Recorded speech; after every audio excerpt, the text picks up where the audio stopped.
Hello दोस्तों, आज शिव पुराण series का 8वां दिन है और हम विद्वेश्वर संहिता शुरू किए थे। तो चलिए उसका तीसरा अध्याय शुरू करते हैं। साध्य साधक आदि का विचार तथा श्रवण, कीर्तन और मनन, इन तीन साधकों का श्रेष्ठ प्रतिपादन। इसके बारे में पिछले वीडियो में चर्चा हुई थी। तीसरा अध्याय कल समाप्त हो गया था। आज चतुर्थ अध्याय की बारी है। तो इसमें हम लोग पढ़ेंगे कि भगवान शिव के लिंग एवं साकार विग्रह की पूजा के रहस्य तथा महत्व का वर्णन। उस पूजा का क्या रहस्य है, कैसे शुरू हुई और उसे क्या महत्व होते हैं शिवलिंग वगैरह के, उनके बारे में जानेंगे। सूत जी कहते हैं, शौनक, जो श्रवण, कीर्तन और मनन इन तीनों साधकों के अनुष्ठान में समर्थ न हो, वह भगवान शिव के लिंग एवं मूर्ति की स्थापना करके नित्य एवं पूजा करे तो संसार सागर से पार हो सकता है। यहाँ लिंग का अर्थ है उनका पहचान, जिनमें उनका शक्ति विराजमान है। यह एक संस्कृत वर्ड है, हिंदी वर्ड मतलब हिंदी शब्द से इसका उल्लेख ना करें।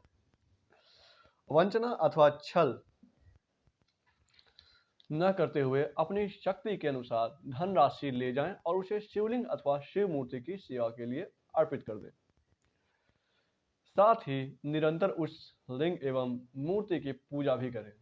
उसके लिए भक्ति भाव से मंडप, गोपुर, तीर्थ, मठ और क्षेत्र की स्थापना करें तथा उत्सव रचाएं।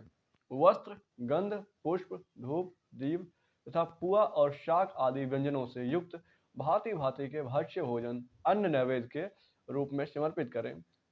छत्र, ध्वजा, व्यंजन, चामर तथा अन्य अंगों से सहित राजोपचार की भांति सब सामान भगवान शिवलिंग के या फिर मूर्ति को चढ़ाएं। प्रदक्षिणा, नमस्कार तथा यथाशक्ति जप करें। आवाहन से लेकर विसर्जन तक जप करें। आवाहन से लेकर विसर्जन तक सारा कार्य प्रतिदिन भक्ति भाव से संपन्न करें। इस प्रकार शिवलिंग अथवा शिव मूर्ति के भगवान शंकर की पूजा करने वाला पुरुष श्रवण आदि अनुष्ठानों के अनुष्ठान न करे तो भी भगवान शिव के प्रसन्नता से सिद्धि प्राप्त कर लेता है। पहले के बहुत से महात्मा पुरुष लिंग एवं शिव मूर्ति की पूजा करने मात्र से भव बंधन से मुक्त हो चुके हैं। ऋषियों ने पूछा, मूर्ति में ही सर्वत्र देवताओं की पूजा होती है, लिंग में नहीं, परंतु भगवान शिवलिंग का पूजा सब जगह मूर्ति में और लिंग में ही क्यों की जाती है? सूत जी कहते हैं, मुनीश्वरों, तुम्हारा यह प्रश्न भी बड़ा ही पवित्र और अत्यंत अद्भुत है। इस विषय में महादेव जी की ही वक्ता हो सकते हैं। दूसरा कोई पुरुष कभी और कहीं भी इसका प्रतिपादन नहीं कर सकता। इस प्रकार प्रश्न के समाधान के लिए भगवान शिव ने जो कुछ कहा है और उसे मैंने गुरु जी से मुख से सीखा है या सुना है, उसी तरह क्रमशः वर्णन करूंगा।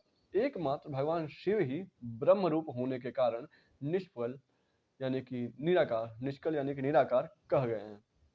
रूपवान होने के कारण उन्हें शकल भी कहा गया है, इसलिए वे शकल और निष्कल दोनों हैं। शिव के निष्कल निराकार होने के कारण ही उनका पूजा का आराधभूत लिंग भी आकार की प्राप्त हुआ है, अर्थात शिवलिंग शिव के निराकार स्वरूप का प्रतीक है। दोबारा सुनिए, शिवलिंग शिव के निराकार स्वरूप का प्रतीक है, एक चिन्ह है, जो मैंने पहले बोला। इसका हिंदी शब्द अर्थ से मतलब ना निकालें, अन्यथा वो गलत अर्थ होगा। इसी तरह शिव के शकल या साकार होने के कारण उनकी पूजा का आधारभूत विग्रह साकार प्राप्त होता है, अर्थात शिव का साकार विग्रह उनके साकार स्वरूप का प्रतीक होता है। शकल और अकल यानी कि समस्त अंग आकार सहित साकार और अंग आकार से सर्वथा रहित निराकार रूप होने से भी वे ब्रह्म शब्द कहे जाने वाले परमात्मा हैं। यही कारण है कि सब लोग लिंग और मूर्ति दोनों में ही सदा भगवान शिव की पूजा करते हैं। शिव से भिन्न जो दूसरे देवता हैं, वही साक्षात ब्रह्मा नहीं है, इसलिए कहीं भी उनके लिए निराकार लिंग नहीं उपलब्ध होता।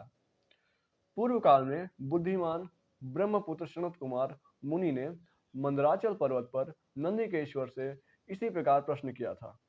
सनत कुमार बोले, भगवान शिव से भिन्न जो देवता हैं, उन सब की पूजा के लिए सर्वत्र पाया वेद यानी कि मूर्ति ही मात्र ही अधिक संख्या में देखा और सुना जाता है। केवल भगवान शिव की ही पूजा में लिंग और वेद दोनों के उपाय देखने में मिलता है। लिंग और वे यानी कि लिंग और उनका मूर्ति। अतः कल्याण में नंदिकेश्वर इस विषय को तत्व की ज्ञान हो उसे मुझे इस प्रकार बताइए जिससे अच्छी तरह समझ में आ जाए। नंदिकेश्वर महाराज बोलते हैं, निष्पाप ब्रह्म कुमार, आपके इस प्रश्न का हम जैसे लोगों को द्वारा कोई उत्तर नहीं दिया जा सकता, क्योंकि यह गोपनीय विषय है और लिंग साक्षात ब्रह्म का प्रतीक है। तथापि आप शिव भक्त हैं, इसलिए इस विषय में भगवान शिव ने जो कुछ बताया है उसे मैं आपके समक्ष करता हूँ।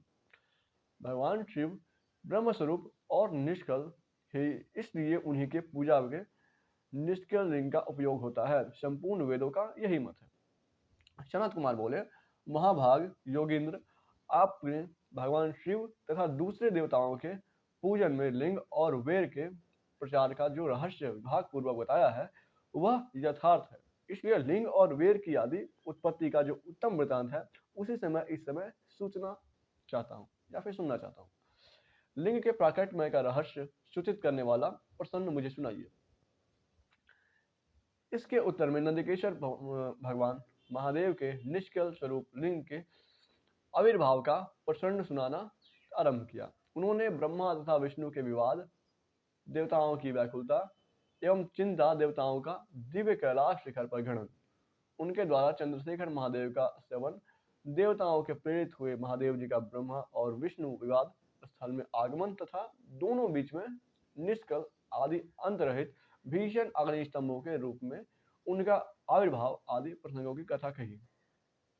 तदंतर श्री ब्रह्मा और विष्णु दोनों द्वारा उन ज्योतिर्मय स्तंभ की ऊंचाई और गहराई का था लेने की चेष्टा हुई एवं केतकी पुष्प के शाप वरदान आदि के प्रसंग भी सुनाए।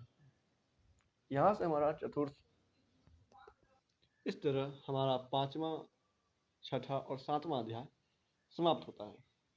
आगे की कथा हम अगले वीडियो में प्रारंभ करेंगे। धन्यवाद। जय श्री राम।